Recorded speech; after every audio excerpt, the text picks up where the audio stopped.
പാട്ടൊഴുകുന്നു പുഴയൊഴുകുന്നു പാട്ടോളം പുഴയൊഴുകീല പാടി പാടിയുറക്കും നമ്മൾ പാട്ടായി മാറും പുഴയോരം പാട്ടൊഴുകുന്നു പുഴയൊഴുകുന്നു പാട്ടോളം പുഴയൊഴുകീല പാടി പാടിയുറക്കും നമ്മൾ പാട്ടായി മാറും പുഴയോരം പാണകുലത്തെ മറന്നോ നാം പുള്ളുവ വീണ മറന്നോ നാം മാപ്പിള പാടിയ പാട്ടുകളെന്തേ പാട്ടായി തോന്നുകയില്ലെന്നോ ചോദ്യം ചെയ്തവരെയ്തു പാട്ടുകൾ മണ്ണിനെ നെയ്തവരെയ്തു പാട്ടുകൾ നൊന്തു വിളിച്ചത് പാട്ടായി അരിവെന്തില്ലെന്നും പാട്ടായി വഞ്ചി തുഴഞ്ഞതു വഞ്ചനയേറ്റതു പിഞ്ചുകിടാങ്ങളെ കൊഞ്ചിക്കുന്നതു നേരുകൾ തെറ്റുകൾ പാട്ടായി.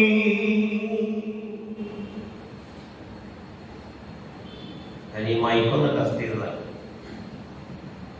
പാട്ടുകാരൻ ആയിട്ടാണല്ലോ എനിക്ക് എന്താ പറയുക ഒരു സ്വീകാര്യത ഉള്ളത്.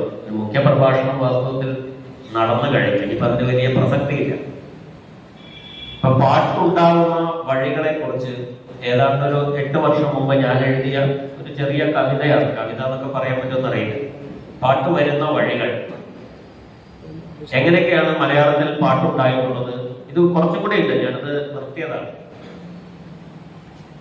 അക്കാദമിയിൽ വാടക കൂടിയാലും പുരോഗതി 2 മൈക്കൊക്കെ ആയിട്ടുണ്ട്. മറ്റേ രാഷ്ട്രപതിക്കൊക്കെ ഇങ്ങനെ ഉണ്ടാവാറുണ്ട്. അപ്പോ അത്തരത്തിൽ പാട്ട് വരുന്ന വഴിയിൽ ഒരു ചെറിയ വഴി മാത്രമാണ് ഭക്തി എന്ന് പറയുന്നത്. വളരെ ചെറിയ ഒരു ലോകമാണ് പാട്ടിന്റെ കാര്യത്തിൽ. ഭക്തി എന്ന് പറയുന്നത് വളരെ ചെറിയൊരു ലോകമാണ്. പക്ഷേ നമ്മളെ ധരിപ്പിച്ചിട്ടുള്ളത് ഭക്തി ഉണ്ടാവണമെങ്കിൽ പാട്ടുണ്ടാവണം എന്നല്ല, മറിച്ച് പാട്ടുണ്ടാവണമെങ്കിൽ ഭക്തി ഉണ്ടാവണം എന്ന് തിരിച്ചാണ് നമ്മളെ പഠിപ്പിച്ചിട്ടുള്ളത്. ജപകോടി ഗുണം ധ്യാനം, ധ്യാനകോടി ഗുണോലയ, ലയകോടി ഗുണം ഗാനം, ഗാനാത് പരതരം നഹി എന്നാണ്. അതായത് ഗാനത്തെക്കാൾ, ഗാന ഉപാസനയേക്കാൾ വലുതായി പിന്നെ ഒരു ക്ഷേത്ര ഉപാസനയില്ല എന്ന് സാമാന്യമായിട്ട് നമുക്ക് പറയാം. പാട്ടുകാരൻ പിന്നെ അമ്പലത്തിൽ പോയി വിഗ്രഹത്തിന് മുമ്പിൽ കുമ്പിട്ട് നിൽക്കേണ്ട, പള്ളിയിൽ പോയി നിസ്കരിക്കേണ്ട കാര്യമില്ല. ബിക്കോസ് പാട്ട് പാടുന്ന സമയത്ത് ഏതൊരു ശ്രീകോവിലിന് മുന്നിലും നിൽക്കുമ്പോൾ ലഭിക്കുന്നതിനേക്കാൾ വലിയ സമർപ്പിതമായ അനുഭൂതി പാട്ട് പാടുന്നയാളും അത് കേൾക്കുന്നയാളും നുകരുന്നുണ്ട് എന്നതാണ് യാഥാർത്ഥ്യം. അതുകൊണ്ട് എന്റെ പിതാവിന് 61 വയസ്സ് കഴിഞ്ഞ് ജനിച്ച മകനാണ് ഞാൻ. അതുകൊണ്ടാണ് കൃഷ്ണൻ നായർ സാറെ എന്നെ കാണാൻ സെക്രട്ടറി ആവുന്ന കാലം വരെ കാത്തിരിക്കേണ്ടി വന്നത്. അക്കാദമി സെക്രട്ടറി ആവുമ്പോൾ കൃഷ്ണൻ നായർ സാറ് ഇവിടെ 2 ഗ്ലാസ് ചായ അധികം വെക്കുന്നുണ്ടെങ്കിൽ അപ്പ ഹരിഗോവിന്ദനെ വിളിക്കും. കഴിഞ്ഞ 10 കൊല്ലമായിട്ട് ഞാൻ അക്കാദമിയിൽ മറ്റുള്ളവർ സംഘടിപ്പിക്കുന്ന പരിപാടിക്കാൻ വരാറുള്ളതെങ്കിൽ അന്ന് പരിഭവമായിട്ട് പറയുന്നതല്ല, ഒരു നേരം പോക്കാണ്. അദ്ദേഹത്തിന് എന്നെ കയ്യിൽ കിട്ടിയതിനു ശേഷം പിന്നെ അദ്ദേഹത്തെ വെറുതെ വിട്ടിട്ടില്ല. ഇല്ല, ഇവിടെ എന്ത് പരിപാടി നടക്കുമ്പോഴും അവിടെ എവിടെയെങ്കിലും ഒന്ന് ഹരിയെ കൊള്ളിക്കണം എന്ന് പറയാം. അക്കാദമിയിൽ കാശൊന്നും ഉണ്ടാവില്ല, എന്നാലും ശരി എന്നെ കാണാനുള്ള ഒരു ആഗ്രഹം കൊണ്ടായിരിക്കും അദ്ദേഹം അങ്ങനെ പറയുന്നത്. എന്നെ അല്ല അദ്ദേഹം കാണുന്നത്. കേരളത്തിൽ 61 വയസ്സ് കഴിഞ്ഞ് ജനിക്കുന്ന ഞാൻ, അദ്ദേഹത്തിന് 67 വയസ്സുള്ളപ്പോൾ എന്റെ 6ാം വയസ്സിൽ അദ്ദേഹത്തിന്റെ കൂടെ സഞ്ചാരമുണ്ട്. എന്റെ അച്ഛന്റെ 7 മക്കളിൽ 6ാമത്തെ മകനാണ് ഞാൻ. എല്ലാവരുടെയും വിചാരം ഞാൻ മാത്രമാണ് മകൻ എന്നാണ്. അപ്പൊ അക്കാലത്ത് ഞാൻ കാണുന്നത് അദ്ദേഹം വിവരിച്ച പേരുകളാണ്. G Aravindan sir, Kavalam Narayana Panicker sir, Rahim sir, അതുപോലെ തന്നെ നമ്മുടെ ഇവിടുത്തെ SP രമേശ് സാറ്, വേണുവേട്ടൻ, നെടുമുടി വേണുവേട്ടൻ, ജി അരവിന്ദൻ സാർ പറഞ്ഞല്ലോ, S നഗരാജൻ, അങ്ങനെ പറഞ്ഞാൽ തീരാത്ത കൺട്രോളിലുണ്ടായിരുന്ന അദ്ദേഹത്തിന്റെ RR നായർ, അങ്ങനെ ഒരു വലിയൊരു സംഘം ഉണ്ടായിരുന്നു. അതായത് പിന്നെ ONV കുറുപ്പ് സാറ്, അന്ന് അന്നത്തെ ജൂനിയേഴ്സാണ് അവരൊക്കെ. അവരുടെ ഇടയിലൊക്കെ അച്ഛൻ എന്നെ കൊണ്ട് ഇങ്ങനെ പോകും. അപ്പൊ നിങ്ങളുടെ കൂട്ടത്തിൽ ആരെങ്കിലും ഒരു കുട്ടി ചിലപ്പോൾ കൂട്ടത്തിൽ വന്നിട്ടുണ്ടാവും, ചിലപ്പോൾ പേരക്കുട്ടിയായിരിക്കും, വീട്ടിൽ വികൃതി കാട്ടുന്ന കാര്യം ഒഴിവാക്കാൻ വേണ്ടി എന്നെ അച്ഛന്റെ കൂടെ പറഞ്ഞയക്കുന്നത്. അച്ഛൻ എവിടെയെങ്കിലും വീട് കടന്നാൽ വീട്ടിൽ അറിയാൻ അന്ന് മൊബൈലും മാധ്യമങ്ങളൊന്നും ഇല്ലാത്തതുകൊണ്ട് അമ്മ കുറെ കഴിഞ്ഞപ്പോ ബാക്കി മക്കളാരും അച്ഛന്റെ കൂടെ പോകില്ല. കാരണം അച്ഛനെ അറിയപ്പെടുന്നതിന്റെ പ്രാന്ത പൊതുവാളുകൾ. ഹി വാസ് മാഡ്, അതായത് എല്ലാ അർത്ഥത്തിലും ഒരു പ്രാന്തുള്ള ആളായിരുന്നു. അപ്പോ അദ്ദേഹത്തിന് എവിടെയെങ്കിലും വല്ല ശാരീരിക അസ്വസ്ഥതകൾ ഉണ്ടായാൽ വീട്ടിൽ അറിയിക്കാനുള്ള ഇൻഫോർമർ എന്നുള്ള നിലക്കാണ് ഈ 6 വയസ്സുള്ള എന്നെ പറഞ്ഞയക്കുന്നത്. അന്ന് മുതലേ ഞാൻ വലിയ മനുഷ്യരെയും മഹത്വമുള്ള മനുഷ്യരെയും വേർതിരിച്ച് കാണാനുള്ള ഒരവസരം എനിക്ക് ഉണ്ടായിട്ടുണ്ട്. ബോബനമോളിനെ പട്ടികനെ പോലെ ഞാൻ എൻ്റെ അടുത്തുണ്ടാവും. ഞാൻ ആരാന്ന് വിളിച്ച സംഘാടകർക്കും അറിയില്ല, ഇവരാരാന്ന് എനിക്കും അറിയില്ല. അവരുടെ വലിപ്പവും മഹത്വവും അവരുടെ പെരുമാറ്റത്തിൽ നിന്ന് എനിക്ക് മനസ്സിലാവും എന്നതിനപ്പുറത്തേക്ക് മറ്റുള്ള കാര്യങ്ങളൊന്നും എനിക്കറിയില്ല. അങ്ങനെ പാട്ട് ഞരളത്ത് രാമപൊതുവാൾ എങ്ങനെയാണ് പാട്ടിനെ കൈകാര്യം ചെയ്തത് എന്നത് മനസ്സിലാക്കാനുള്ള ഒരു വിദ്യാഭ്യാസം മാത്രമേ എനിക്ക് പാട്ടുമായിട്ട് ബന്ധപ്പെട്ടുള്ളൂ. എനിക്ക് സംഗീത വിദ്യാഭ്യാസം ലഭിച്ചിട്ടില്ലാത്ത ഒരാളാണ്. അതിലെനിക്ക് വ്യസനമുണ്ട്. അച്ഛൻ പാട്ടുകാരനായതുകൊണ്ട് വലിയ ദാരിദ്ര്യം കഷ്ടപ്പാടായതുകൊണ്ട് മക്കളെ ആരും പാട്ട് പഠിപ്പിക്കേണ്ടെന്ന് അച്ഛൻ ബോധപൂർവ്വം തീരുമാനിച്ചതായിരുന്നു. അതൊരു പക്ഷേ കേരളത്തിൽ ആർക്കും അറിയില്ല. ഞാനോ ഇതുകൊണ്ട് ദുരിതം അനുഭവിച്ചു. ഇനി ഇവരും കൂടെ മക്കളും കൂടെ അനുഭവിക്കട്ടെ, അവർ വേറെ വല്ല പഠിക്കും പോയി ജീവിച്ചോട്ടെ എന്നതായിരുന്നു. ഞാൻ ജീവിതത്തെ ആക്കാലം മുതൽ ഒരു കോമഡി ഷോ ആയിട്ട് കാണുന്നതുകൊണ്ട് വളരെ വ്യസനമുള്ള കാര്യങ്ങളാണെങ്കിലും അതങ്ങനെ പറഞ്ഞു പോവുകയാണ്. എന്റെ ജീവിതം പറഞ്ഞാൽ ഭക്തിയും സംഗീതവും ആവും എന്നുള്ളതാണ് വാസ്തവം. പക്ഷേ ഞാൻ അതിലേക്ക് അധികം പോകുന്നില്ല. ഞാൻ ജനിക്കുമ്പോൾ പൂർണ്ണ അന്ധനായിരുന്നു. ഇപ്പോഴും ഞാൻ ഉപയോഗിക്കുന്നത് -19 പവറുള്ള കണ്ണടയാണ്. ഇത് ഊരിയിട്ടാണ് ഞാൻ സ്റ്റേജിലെ പരിപാടിക്കൊക്കെ പോവാ. അപ്പോ മിക്കവാറും കേരളത്തിലെ സ്റ്റേജിന്റെ ഒരു പ്രത്യേകത എന്താണെന്ന് വെച്ചാൽ ആൾക്കാർ ഇരിക്കുന്നിടത്ത് ലൈറ്റ് ഉണ്ടാവും, സ്റ്റേജിൽ ലൈറ്റ് ഉണ്ടാവും, കേരള സ്റ്റെപ്പിന്റെ അവിടെ ലൈറ്റ് ഉണ്ടാവില്ല. അപ്പൊ ഞാൻ തപ്പി തപ്പി വിടാൻ പോകുമ്പോൾ പറയാം അവൻ നല്ല ഫിറ്റ് ആയിട്ടാണ് വന്നിട്ടുള്ളത് എന്ന് പറയും.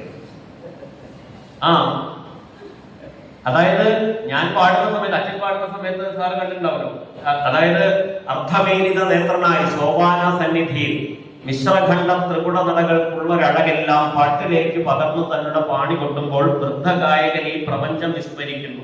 കണ്ണടച്ച് പാടുമ്പോൾ അച്ഛനെ കുറിച്ച് കോയമ്പക്കുറിച്ച് സാർ എഴുതിയതാണ് തൊടിയിലെ പാട്ടുകാർ വൃന്ദോണം കവിതയുടെ പേര്.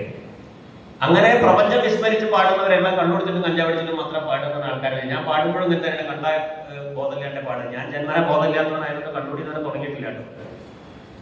അത് പറഞ്ഞു വന്നത് ഭക്തി ഒരു ലഹരിയായി ആഘോഷിച്ചിരുന്ന ഒരാളാണ് ഞരളത്ത് രാമപൊതുവാൾ. ഞരളത്ത് രാമപൊതുവാൾ അറിയപ്പെടുന്നത് എങ്ങനെയാണ്?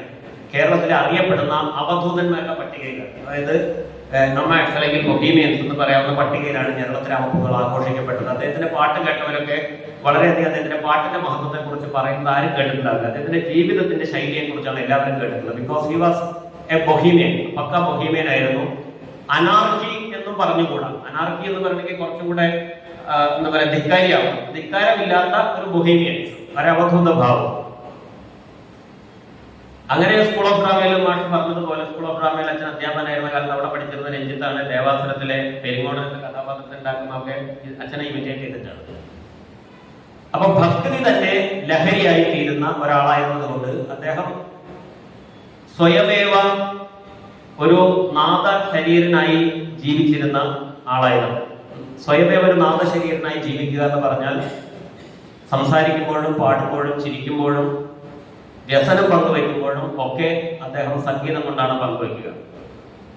കുറെ കാലമായിട്ട് ആരൊക്കെയോ അപേക്ഷിച്ചിട്ട് അതിന് പെൻഷൻ കിട്ടുന്നില്ല. അപ്പോ Karunakaran sir, leader Karunakaran sir മുഖ്യമന്ത്രിയായിരുന്ന കാലത്ത് അവിടെ പെരുന്തൽമണ്ണ എന്നൊരു പരിപാടിക്ക് വന്ന സമയത്ത് മൂപ്പര് പാട്ട് കരുണ ചെയ്യുവാൻ എന്തു താമസം Krishna.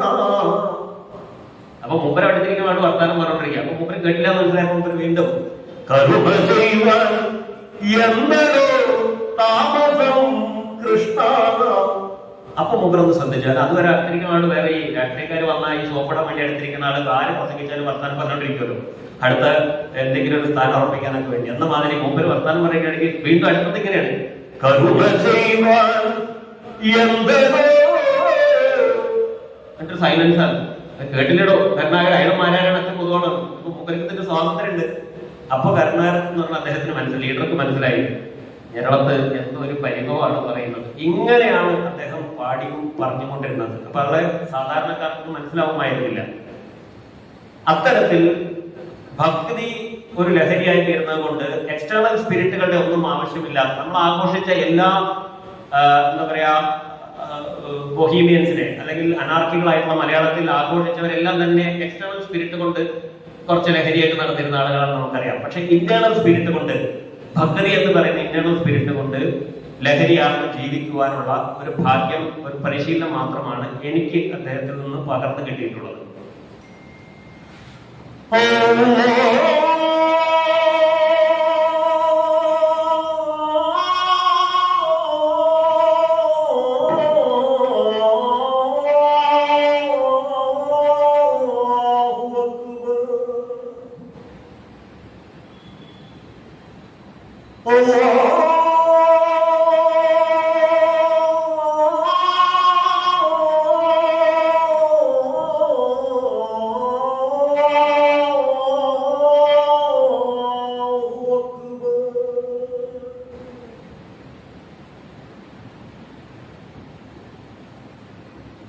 You all gone for a silence. Did I tell any of you please keep silence? ഞാൻ നിങ്ങളോട് ആരോടെങ്കിലും നിങ്ങൾ കുറച്ചേരം മിണ്ടാതിരിക്കുന്നു പറയേണ്ടി വന്നോ? പറയേണ്ടി വന്നില്ലല്ലോ. നിങ്ങൾ സൈലന്റ് ആയില്ലേ? This is the power of music. This is not the power of Allah. This is the power of music. അപ്പൊ നിങ്ങൾ വിചാരിക്കും ഇയാളിപ്പോ ലീഗിൽ ചേർന്നതോടാണ് അള്ളാഹുവിനെ ആദ്യം പാടുന്നത്. അങ്ങനെയൊന്നും വിചാരിക്കട്ടെ. ഇത് ഞാൻ കഴിഞ്ഞ 10-30 കൊല്ലമായിട്ട് ചെയ്യുന്നതാണ്. അങ്ങനെ കുറെ ബാനൊക്കെ വന്നിട്ട് കേരളത്തിൽ വന്ന് സോപാൻ സിംഗ് ഇന്നലെ മാപ്പിളപ്പാട്ട് പാടി തുടങ്ങി. അള്ളാഹുവിനെ വിളിക്കുന്നത് അത്രയും സംഗീതാത്മകമായിട്ടാണ്.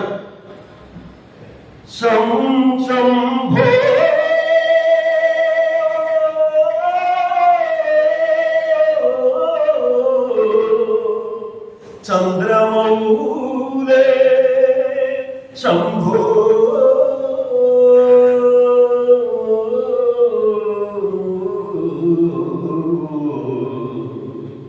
ശംഭോ ചന്ദ്രമൗലേ ശംഭോ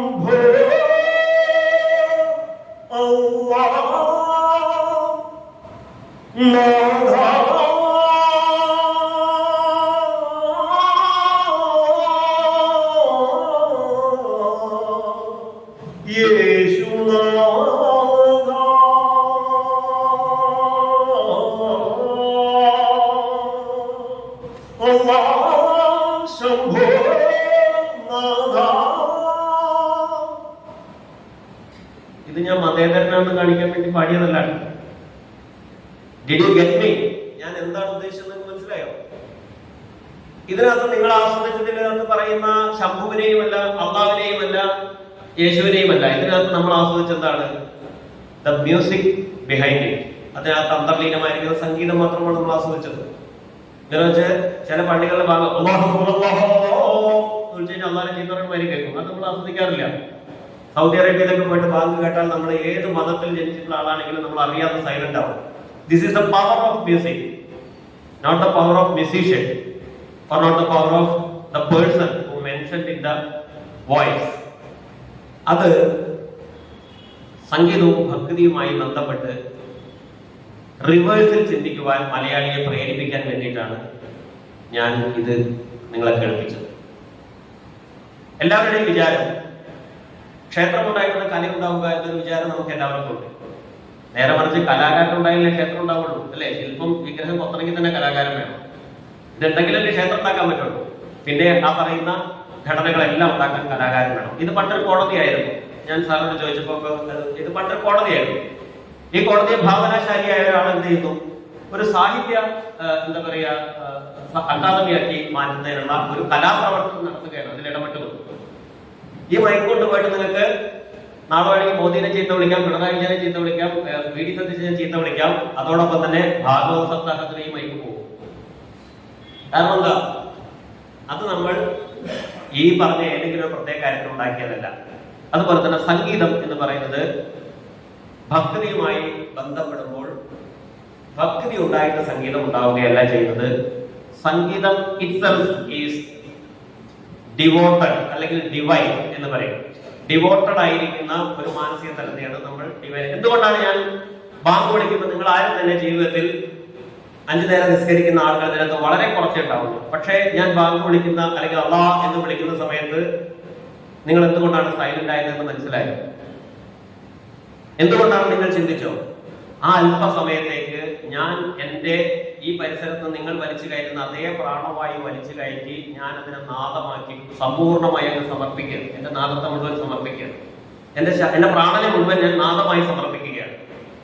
ആ സമയത്ത് എനിക്ക് മറ്റൊന്നിലേക്ക് എന്റെ ശ്രദ്ധ പോകാൻ പറ്റില്ല. മറ്റേതെങ്കിലും ഒരു വിഷയത്തിൽ എന്റെ ശ്രദ്ധ തിരിഞ്ഞാൽ അതിന്റെ ശ്രുതിയോ താളമോ അല്ലെങ്കിൽ ആ ലയം ഇല്ലാണ്ടാവും.